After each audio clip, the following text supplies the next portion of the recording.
প্রিয় ষষ্ঠ শ্রেণীর ছাত্রছাত্রীরা, গত ক্লাসে আমরা পরিবেশ ও বিজ্ঞানের 11 নম্বর স্কুলটা করেছিলাম। আজকে দেখো 12 নম্বর স্কুলটা করবো। স্কুলটার নাম হচ্ছে মালদা জিলা স্কুল। এই স্কুলে প্রশ্নপত্রগুলো প্রতি বছর খুব সুন্দর সুন্দর প্রশ্নপত্র করে। এবছর দেখবো প্রশ্নপত্রগুলো কেমন করেছে এবং তার উত্তরগুলো করার চেষ্টা করব। প্রথমে বলেছে একের দাগে, দেখো এখানে এমসিকিউ প্রশ্ন দিয়েছে, সাগর কুসুমের সঙ্গে মৃতজীবী সম্পর্ক গড়ে ওঠে কার? ক্লাউন মাছের। অ্যাজোলা বাতাস থেকে কি গ্যাস আবদ্ধ করে? উত্তর হবে নাইট্রোজেন। একটি পর্যাবৃত্ত ঘটনার উদাহরণ হচ্ছে পূর্ণিমা। এবং রাসায়নিক পরিবর্তন হচ্ছে কর্পূর উড়ে যাওয়া, সেটাকে আর খুঁজে পাওয়া যাবে না। লোহাকে না, এটা হবে না, এটা কর্পূর উড়ে যাওয়া। লোহাকে চুম্বকে পরিণত করে, সেটাকে আবার লোহায় পরিণত করা যায়। কোনটি ধাতু তড়িতে সুপরিবাহী? উত্তর হবে গ্রাফাইট বা পেন্সিলের শীষ। কোনটি মৌল? উত্তর হবে ম্যাঙ্গানিজ, কারণ ম্যাঙ্গানিজের সংকেত হচ্ছে এমএন। এটা কিন্তু একটা পরমাণু আর প্রত্যেকটা কিন্তু অণু দিয়ে তৈরি। তারপরে দেখো যে ঘটনাটি অনভিপ্রেত হলো সেটা হচ্ছে ভূমিকম্প, হঠাৎ করে চলে আসে। কোন ক্রমটি ভালো? কাপড় থেকে সুতো, সুতো থেকে তন্তু, তাই না? কাপড় সুতো থেকে পাওয়া যায় বা সুতো তন্তু থেকে পাওয়া যায়, এটা সুন্দর করে করা আছে।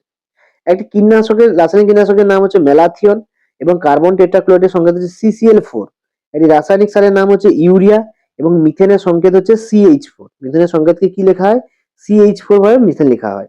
এরপরে আমরা 204 নম্বর পেজে চলে যাচ্ছি। প্রত্যেকের বই এসে দেখতে পাচ্ছ, এই 204 নম্বর পেজের প্রশ্নগুলো করব।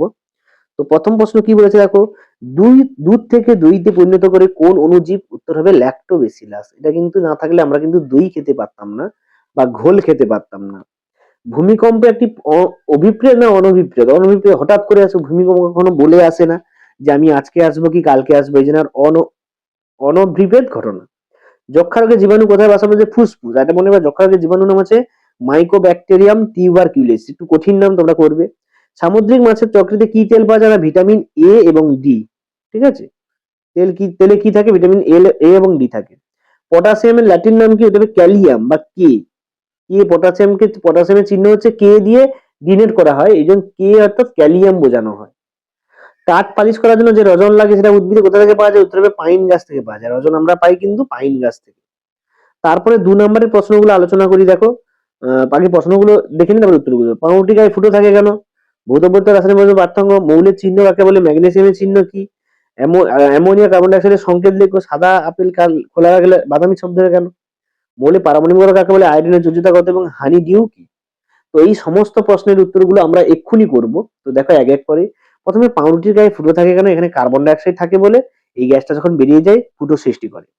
তারপরে ভৌত পরিবর্তন রাসায়নিক পরিবর্তনের সুন্দর একটা পার্থক্য দিয়েছি, তোমরা কিন্তু আকার টেনে করবে। আমি এখানে দেখিয়ে দিয়েছি। দেখো, ভৌত পরিবর্তনে নতুন পদার্থ তৈরি হয় না, রাসায়নিক পরিবর্তনে নতুন পদার্থ তৈরি হতে। এটা এই পাশে থাকবে একটা, এই পাশে একটা থাকবে। ভৌত পরিবর্তনে সাধারণত প্রত্যাবর্তনযোগ্য হয় আর রাসায়নিক অপ্রত্যাবর্তনযোগ্য হয় বা প্রত্যাবর্তনযোগ্য নয়। বাস। মৌলের চিহ্ন কাকে বলে? মৌলকে সংক্ষেপে প্রকাশ করার জন্য প্রতীক ব্যবহার করা হয়, তাকে মৌলের চিহ্ন। যেমন ম্যাগনেসিয়ামের চিহ্ন হচ্ছে এমজি। এমজি হচ্ছে ম্যাগনেসিয়ামের সংকেত। অ্যামোনিয়া এবং কার্বন ডাইঅক্সাইডের সংকেত লেখো। অ্যামোনিয়ার সংকেত কি হবে? অ্যামোনিয়ার সংকেত হচ্ছে NH3। অ্যামোনিয়ার সংকেত NH3 আর কার্বন ডাইঅক্সাইড CO2। তারপরে প্রশ্ন, সদ্য কাটা আপেল খোলা অবস্থায় রাখলে বাদামি রং হয় কেন? কারণ অক্সিজেনের সঙ্গে বিক্রিয়া করে জারণ হয়, আপেল বাদামি রং ধারণ করে, জারণ বিক্রিয়া সম্পন্ন হয়। মৌলের পারমাণবিকতা কাকে বলে? একটি মৌলের পরমাণুতে যতগুলি প্রোটন থাকে, তাই তো? একটি মৌলের অণুতে যে কটি পরমাণু আছে তাকে পারমাণবিকতা বা প্রোটন সংখ্যা থাকে, প্রোটন। যেখানে প্রোটন থাকে তাকে পারমাণবিকতা বলে। তারপরে প্রশ্ন, হানি ডিউ কি? এক জাতীয় এফিড জাতীয় পোকা উদ্ভিদের রস শোষণ করে যে মিষ্টি তরল বার করে তাকে হানি ডিউ বলা হয়, বা ফুলের মিষ্টি রস, ঠিক আছে, হানি ডিউ বলা হয়। তো এই হচ্ছে তোমাদের টোটাল প্রশ্নপত্র। 11 নম্বর 12 নম্বর স্কুলে প্রশ্নপত্র। গত ক্লাসে আমরা 13 নম্বর স্কুলটা নিয়ে আলোচনা করবো আগামী দিন। তো দেখাচ্ছে পরের ভিডিওতে। দেখো 13 নম্বর স্কুলটা কেন, এবং এই ভিডিও যদি তোমরা পিডিএফ চাও আমাকে কমেন্ট বক্সে লেখো, আমি অবশ্যই পিডিএফ সুন্দর করে তোমাদেরকে সাজিয়ে দেবো।